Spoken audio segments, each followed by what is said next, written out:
Mentes em Foco, estamos aqui para mais um Prosa Sem Filtro. E este Prosa, ele tá um pouquinho diferente, mas já vou te contar o porquê. Por que tá diferente? Seja bem-vindo, Ivan. Ela já começa a me surpreendendo, tô nervoso agora. Por que tá diferente? Ela vai inovar alguma coisa no meio do programa e nem me avisou.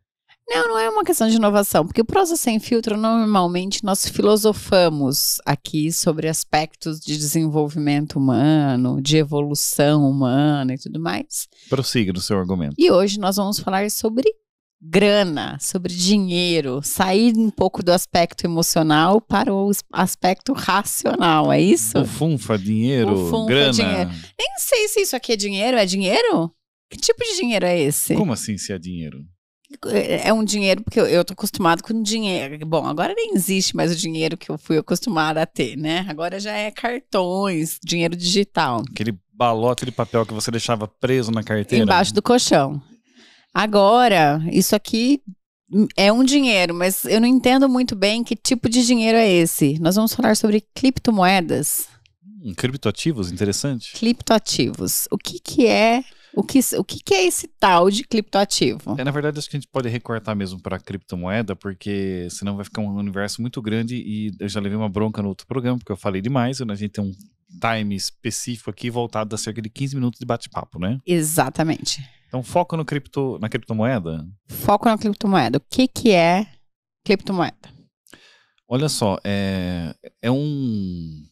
olha, difícil explicar essas coisas, né? Mas basicamente é vai ter corte aqui, né, editor, por favor? Olha só, uma criptomoeda é algo, né, que se propõe a funcionar como moeda, só que no formato totalmente digital. Só que aí vai ter uma diferença, porque você pode pensar o seguinte: então peraí, o Banco Central já anunciou que vai lançar o real digital. É tudo a mesma coisa? Então, Bitcoin, né, Ethereum, outras criptomoedas e o real digital, é tudo a mesma coisa? Não. Na verdade, quando a gente fala em criptomoedas puras ali, isso começou com o projeto do Bitcoin, foi se ampliando para outras, porque são projetos que têm uma grande diferença com o nosso real digital ou outros programas que fossem governamentais. No real, quem controla essa criptomoeda ainda é um governo central. Então, o governo central, ele consegue observar, rastrear e bloquear as suas transações se ele quiser. Porque ele define quantas criptomoedas, entre aspas, serão emitidas, como elas vão circular, quais são as regras. E se ele falar assim, olha, eu vou bloquear X moedas suas e o seu CPF não opera mais, ele consegue colocar esses mecanismos de controle. Tem uma autoridade central gerenciando essa moeda ainda. Nas criptomoedas que nós estamos discutindo aqui, mais classicamente Bitcoin, Ethereum e outros projetos que nós temos, isso não é regulado por um governo central. São projetos de moedas descentralizadas. Então, nenhum governo no mundo tem gestão sobre aquela criptomoeda. Então, quando a gente fala, por exemplo, em Bitcoin ou Ethereum, que são duas bem famosas, que a maioria das pessoas pelo menos já ouviu falar, são moedas que a quantidade de unidades que estão disponíveis no mercado não é o governo americano, brasileiro, chinês, japonês que disse, olha, eu vou emitir 21 milhões de unidades, 30 milhões de unidades de uma determinada moeda. O projeto dela nasceu descentralizado de um governo, a equipe criou o projeto, ele tem uma quantidade X emitida daquela moeda e as transações são feitas descentralizadas, sem um governo central. Aí você tem a questão da blockchain, que é uma proposta de escrituração e gestão dessas transações que o governo não consegue controlar. Tá complexo isso, hein? É um pouco. Porque assim, moeda é diferente. algo... O que é, né? NFT é diferente de Bitcoin, por exemplo, de criptomoeda? O NFT ele vai ser um criptoativo, ele é um bloco de código que você tem que te dá a propriedade sobre uma determinada fração de um bem maior que foi loteado. Então você tem uma fração que não pode ser replicada indefinidamente. Que quando você pensa, por exemplo, eu comprei o NFT de uma obra de arte específica. Uma obra de arte clássica, se você pegar uma foto da Mona Lisa, você pode replicar ela 100 milhões de vezes. Pode copiar, colar indefinidamente. Mas se aquilo for um NFT, na verdade, é uma obra única, aquilo não pode ser replicado. Quando a gente fala, por exemplo, num Bitcoin, num ativo digital, não dá para você copiar, colar Bitcoin, não é assim que funciona. Na verdade, ele é um código único. Se você tem um Bitcoin, você tem aquele Bitcoin, ele é seu e acabou. E você não consegue simplesmente copiar e colar. Você pode fazer transações com ele e finish.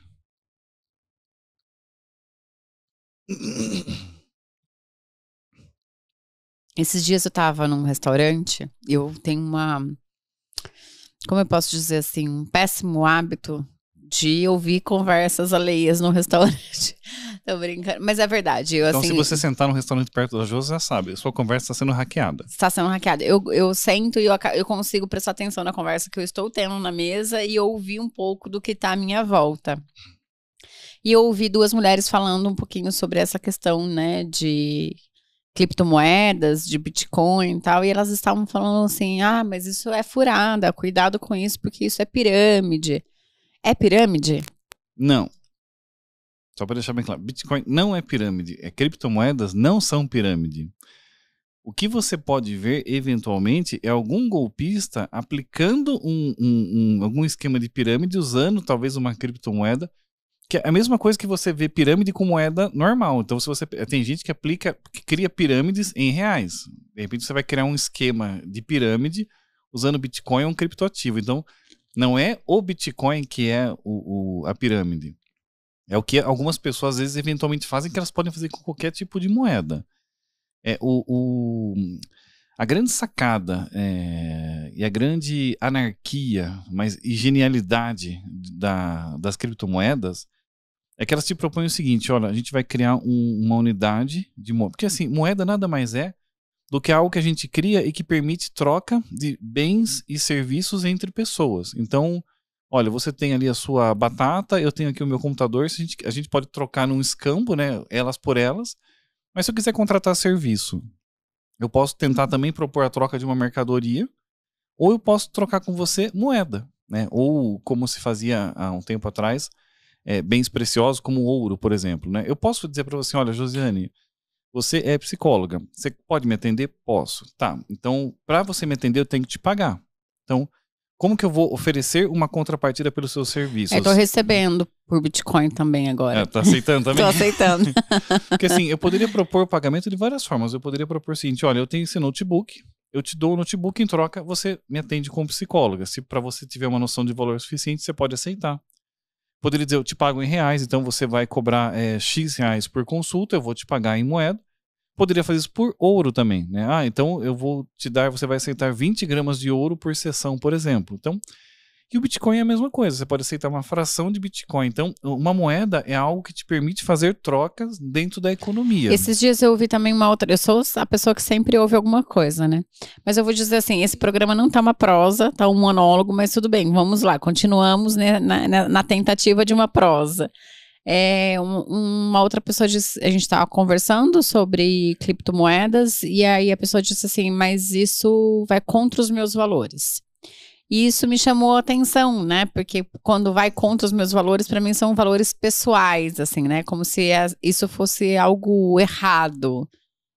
Não sei se eu... Na verdade, eu estava próximo nesse momento, a pessoa disse, eu não gosto de Bitcoin porque não tem lastro. Fala, então você não gosta, na verdade, de nenhum tipo de papel moeda no mundo hoje, porque nenhum deles mais tem. As pessoas confundem o seguinte. O que é lastro? Pensa assim, em outros momentos da nossa estrutura econômica, papel moeda tinha lastro. Porque assim, e aí a gente vai chegar no porquê que é legal também uma criptomoeda. O projeto anárquico de você descentralizar isso.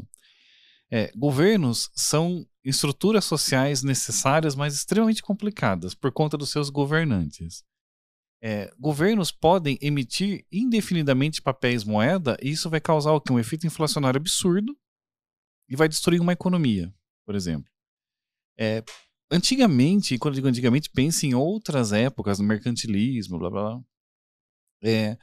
Criou-se uma convenção para tentar segurar um pouco desse processo, onde o governo, para emitir moeda, tinha que criar um lastro em cima dela. Então, qual era um lastro que foi muito famoso? O lastro ouro.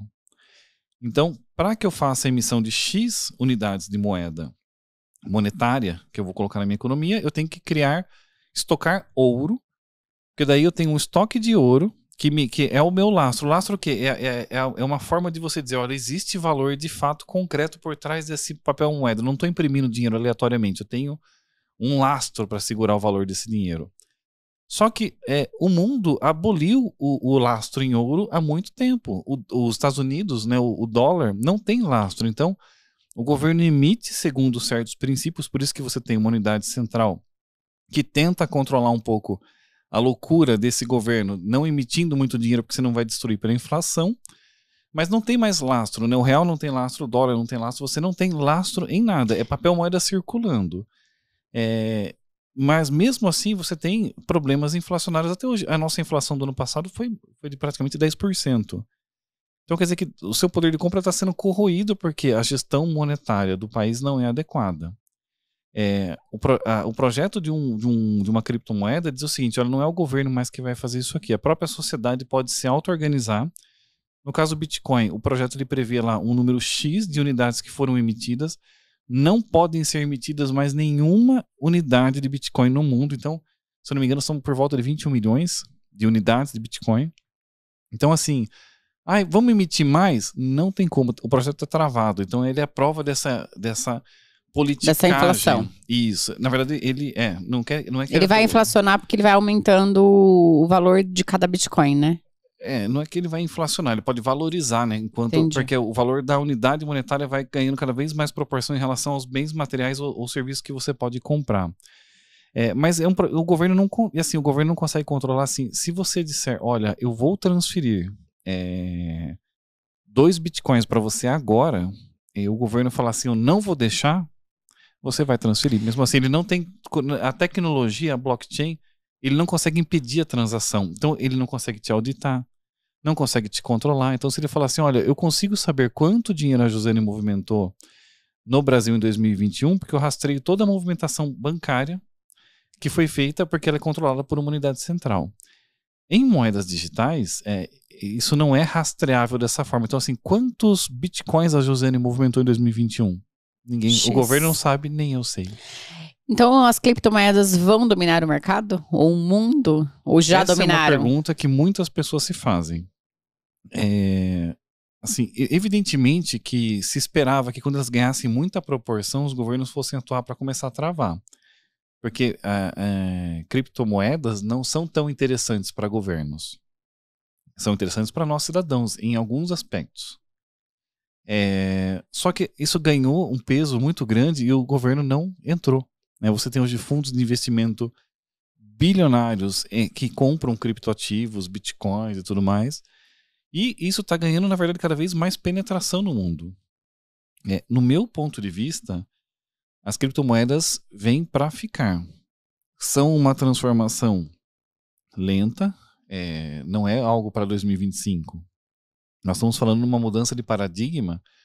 E assim, eu sou muito fã do Ethereum, particularmente. Mais do que do Bitcoin. Porque o Ethereum ele permite, inclusive, contrato, smart contracts, que a gente chama, que é assim, um contrato auto-executável. Então, eu não preciso de uma rede bancária para gerenciar um contrato de financiamento ou de empréstimo. Por exemplo, eu posso criar um código de programação e esse contrato vai se auto-executar, se auto-gerenciar, entre aspas.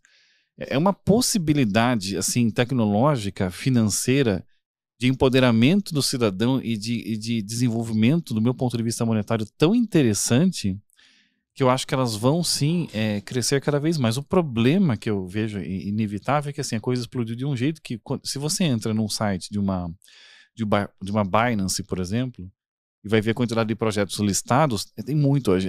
Nós estamos citando aqui exaustivamente Bitcoin e Ethereum, mas tem centenas, talvez milhares de moedas digitais de projetos.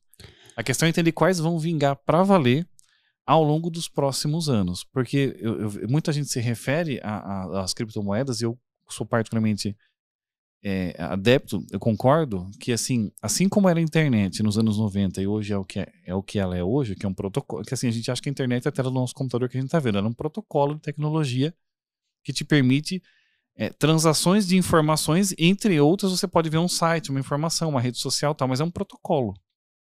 E as moedas digitais, para mim, os criptoativos são protocolos que podem ser daqui a 15, 20 anos algo tão incrível na vida da gente que a gente vai falar como é que eu não olhei para trás e não percebi. Mas assim, quem estava nos anos 90 não olhava para a internet e dizia, isso aí vai ser o que vai ser. Não é tão óbvio agora, mas eu acho que isso vai ser em 1 ou 2 décadas uma dominância tecnológica, um protocolo fantástico. Eu penso dessa forma. Olha só, você que está aí nos ouvindo, agora você pode apoiar esse programa. Então clica no link aqui embaixo e apoie-nos a continuar aqui com um Prosa Sem Filtro, com Mentes em Foco e tudo mais. 2 cafezinhos, um Bitcoin, um Ethereum. A gente tá aceitando qualquer coisa nessa situação, né, Ivan? Você coloca na mesma frase, 2 cafezinhos ou um Bitcoin.